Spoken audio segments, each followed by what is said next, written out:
نشأتها طبعا كانت في مدينة بورسعيد. هي قيمة وقامة. هدى العجيمي سيرة ومسيرة، وكانت مدام هدى بمثابة الأخت والصديقة.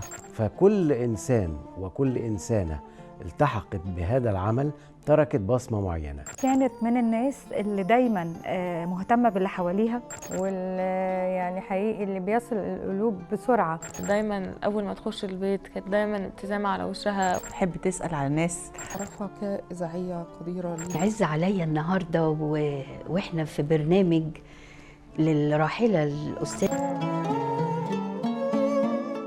ما زلنا نستكمل رحلة الصوت الذي لم يكن مجرد كلمات في الهواء، بل كان نبضاً ثقافياً يحيي القلوب ويبعث الأمل في نفوس الشباب الباحثين عن نافذة تطل بهم على العالم. إنها هدى العجيمي التي لم تكتفي بكونها مقدمة برامج، بل صارت راعية للكلمة الحرة وصديقة لكل قلم شاب وأماً ثقافية لأجيال من الأدباء والمبدعين.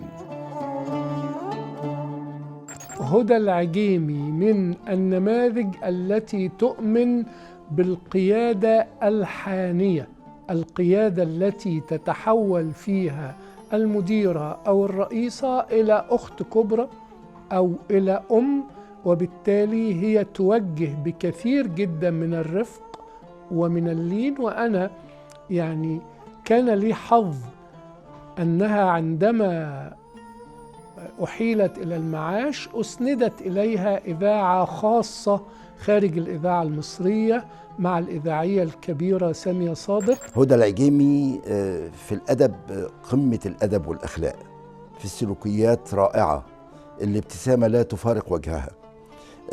تعاملت معها فترة طويلة من خلال استوديوهات الإذاعة في جميع البرامج اللي كانت بتعملها، واحترت مسيرتها لحد ما تركت مصر في الثمانينات. لأن أنا كان ليا حظ كبير جدا معاها، إن أنا سجلت معاها أكتر من برنامج. في برنامج من كنوز الإذاعة.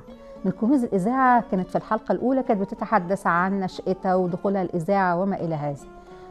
قبل رحلها بحوالي 20 يوم وبمناسبة احتفالنا بعيد الإذاعة رقم 91، فسجلت معاها حلقتين، فدردشت معايا قالت لي أنا سعيدة جدا جدا بالفضفضة معاكي.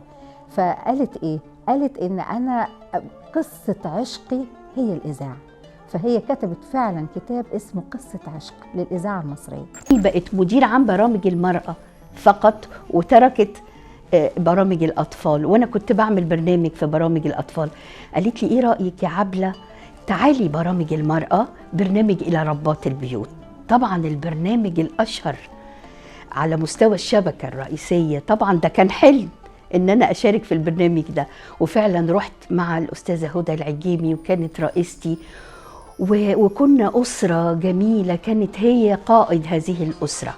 حقيقي أسرة، يمكن إحنا في برنامج إلى ربات البيوت في الآخر بنقول من أسرة البرنامج، فكان فعلا أسرة كانت لمانا حواليها كلنا أنا وزملائي.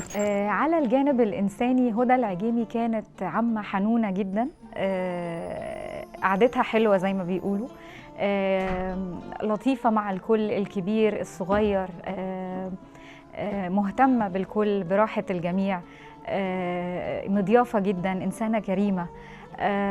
كانت متعلقة بعيلتها قوي، بينا، بولاد اخواتها، بأحفادها، ودايما حريصة انها تجمع الكل، ودايما حريصة انها متواجدة في كل المناسبات العائلية، وكانت بتجمعنا الحقيقة. يعني نقدر نقول ان هي محور العيلة كان وجودها واتصالاتها بينا، واطمنا على بعض وتعرفنا اخبار بعض، فخلت دايما في ترابط اسري جميل في العيله. يعني انا فاكره